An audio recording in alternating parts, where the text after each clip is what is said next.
आज की वीडियो में देखने वाले हैं 20 महत्वपूर्ण जीके जीएस क्वेश्चन जो कि हाल फिलहाल के एग्जाम के लिए काफी महत्वपूर्ण होने वाला है। तो चलिए बिना देरी के इस वीडियो को शुरू करते हैं। इस वीडियो का पहला क्वेश्चन है, भारत परिषद अधिनियम कब पारित हुआ था? तो आपको याद रखना है, भारत परिषद अधिनियम कब पारित हुआ था। इसका सही जवाब हो जाएगा 1861 में। ऑप्शन बी जो है आपका 1861, यह बिल्कुल सही जवाब हो जाएगा। चलिए इसी के साथ अगले क्वेश्चन पर बढ़ेंगे। अगला आपका 2 नंबर सवाल है कि 1861 के भारत परिषद अधिनियम द्वारा किसकी कार्यकारिणी परिषद का विस्तार किया गया? तो आपको याद रखना है, 1861 के भारत परिषद अधिनियम द्वारा किसकी कार्यकारिणी परिषद का विस्तार किया गया? तो इसका सही जवाब हो जाएगा गवर्नर जनरल की। ऑप्शन बी जो है आपका गवर्नर जनरल, यह बिल्कुल सही जवाब हो जाएगा। चलिए अगले क्वेश्चन पर बढ़ेंगे। अगला आपका 3 नंबर सवाल है, विभागीय प्रणाली का प्रारंभ किस अधिनियम द्वारा हुआ? तो आपको याद रखना है, विभागीय प्रणाली का प्रारंभ जो है किस अधिनियम द्वारा हुआ? तो इसका करेक्ट आंसर हो जाएगा आपका ऑप्शन नंबर का भी 1861 अधिनियम द्वारा। ऑप्शन बी जो आपका 1861, यह बिल्कुल सही जवाब हो जाएगा। चलिए अगले क्वेश्चन पर बढ़ेंगे। अगला आपका 4 नंबर सवाल है, विभागीय प्रणाली की प्रारंभ किसके सॉरी फिर से क्वेश्चन रिपीट करेंगे। सवाल है कि विभागीय प्रणाली का प्रारंभ किसने किया था? तो आपको याद रखना है, विभागीय प्रणाली का प्रारंभ जो है किसने किया था? सही जवाब हो जाएगा लॉर्ड कैनिंग ने। ऑप्शन नंबर ए जो आपका लॉर्ड कैनिंग, यह बिल्कुल सही जवाब हो जाएगा। चलिए अगले क्वेश्चन पर बढ़ेंगे। अगला आपका 5 नंबर सवाल है कि गवर्नर जनरल को पहली बार अध्यादेश जारी करने की शक्ति किस अधिनियम द्वारा मिली? तो आपको याद रखना है, गवर्नर जनरल को पहली बार अध्यादेश जारी करने की शक्ति किस अधिनियम द्वारा मिली? तो इसका सही जवाब हो जाएगा आपका ऑप्शन नंबर का भी 1861 अधिनियम द्वारा। ऑप्शन बी जो आपका 1861 अधिनियम, ये बिल्कुल सही जवाब हो जाएगा। चलिए अगले क्वेश्चन पर बढ़ेंगे। अगला आपका 6 नंबर सवाल है कि 1861 के अधिनियम अनुसार अध्यादेश कितने समय तक प्रभावी रहता है? तो आपको याद रखना है, 1861 के अधिनियम के अनुसार अध्यादेश कितने समय तक प्रभावी रहता था? इसका करेक्ट आंसर हो जाएगा आपका ऑप्शन नंबर कभी 6 माह तक, यानी कि 6 महीना तक। ऑप्शन बी जो आपका 6 मंथ, यह बिल्कुल सही जवाब हो जाएगा। चलिए अगले क्वेश्चन पर बढ़ेंगे। अगला आपका 7 नंबर सवाल है कि 1861 के अधिनियम द्वारा किस प्रांत में विधान परिषद स्थापित करने की शक्ति दी गई? तो आपको याद रखना है, 1861 के अधिनियम द्वारा किस प्रांत में विधान परिषद स्थापित करने की शक्ति दी गई? इसका करेक्ट आंसर हो जाएगा आपका ऑप्शन नंबर का डी, उपरोक्त सभी, यानी कि बंगाल, पंजाब, उत्तर पश्चिम सीमा प्रांत, यानी कि इस तीनों हो जाएगा। ऑप्शन डी आपका राइट आंसर हो जाएगा। चलिए अगले क्वेश्चन पर बढ़ेंगे। अगला आपका 8 नंबर सवाल है कि 1861 के अधिनियम द्वारा पहली बार किसे कानून निर्माण प्रक्रिया में शामिल किया गया? तो आपको याद रखना है, 1861 के अधिनियम द्वारा पहली बार किसे कानून निर्माण प्रक्रिया में शामिल किया गया? तो इसका करेक्ट आंसर हो जाएगा आपका ऑप्शन नंबर का भी भारतीय प्रतिनिधि। ऑप्शन नंबर बी जो आपका भारतीय प्रतिनिधि, यह बिल्कुल सही जवाब हो जाएगा। चलिए अगले क्वेश्चन पर बढ़ेंगे। अगला आपका 9 नंबर सवाल है कि 1862 में लॉर्ड कैनिंग ने कितने भारतीयों को विधान परिषद में जो है नामित किया था? तो आपको याद रखना है, 1862 में लॉर्ड कैनिंग ने कितने भारतीयों को विधान परिषद में नामित किया था? तो इसका करेक्ट आंसर हो जाएगा आपका ऑप्शन नंबर का बी, 3 को। ऑप्शन नंबर बी जो आपका 3, यह बिल्कुल सही जवाब हो जाएगा। चलिए अगले क्वेश्चन पर बढ़ेंगे।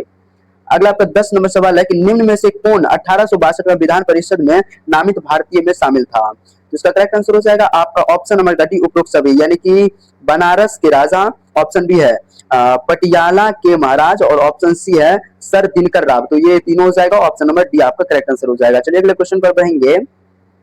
11 नंबर सवाल है कि 1873 के अधिनियम में क्या प्रावधान जो है किया गया था? तो आपको याद रखना है, 1873 के अधिनियम में क्या प्रावधान किया गया था? जिसका करेक्ट आंसर हो जाएगा आपको ऑप्शन नंबर बी, कंपनी को भंग किया जा सकता है। ऑप्शन नंबर बी जो आपको कंपनी को भंग किया जा सकता है, यह बिल्कुल सही जवाब हो जाएगा। चलिए अगले क्वेश्चन पर बढ़ेंगे। 12 नंबर क्वेश्चन है कि ईस्ट इंडिया कंपनी को औपचारिक रूप से कब समाप्त किया गया? तो आपको याद रखना है, ईस्ट इंडिया कंपनी को जो है औपचारिक रूप से कब समाप्त किया गया? तो इसका सही जवाब हो जाएगा आपका ऑप्शन नंबर बी, 1884 में। ऑप्शन बी जो आपका 1884, यह बिल्कुल सही जवाब हो जाएगा। चलिए अगले क्वेश्चन पर बढ़ेंगे। सवाल है 13 नंबर की शाही उपाधि अधिनियम कब पारित हुआ? तो आपको याद रखना है, शाही उपाधि अधिनियम जो है कब पारित हुआ? इसका करेक्ट आंसर हो जाएगा आपका ऑप्शन नंबर का 13 नंबर का सही जवाब हो जाएगा आपका ऑप्शन नंबर का भी 1876। ऑप्शन बी जो आपका 1876, ये बिल्कुल सही जवाब हो जाएगा। चलिए अगले क्वेश्चन पर बढ़ेंगे। अगला आपका 14 नंबर सवाल आ चुका है। 14 नंबर सवाल है कि शाही उपाधि अधिनियम द्वारा केंद्रीय कार्यकारिणी में छठा सदस्य किस विभाग के लिए नियुक्त किया गया? तो आपको याद रखना है, शाही उपाधि अधिनियम द्वारा केंद्रीय कार्यकारिणी में छठा सदस्य किस विभाग के लिए नियुक्त किया गया? तो इसका करेक्ट आंसर हो जाएगा आपका ऑप्शन नंबर सी, लोक निर्माण के लिए। ऑप्शन सी जो आपका लोक निर्माण, यह बिल्कुल सही जवाब हो जाएगा। चलिए इसी के साथ हम लोग अगले क्वेश्चन पर बढ़ेंगे।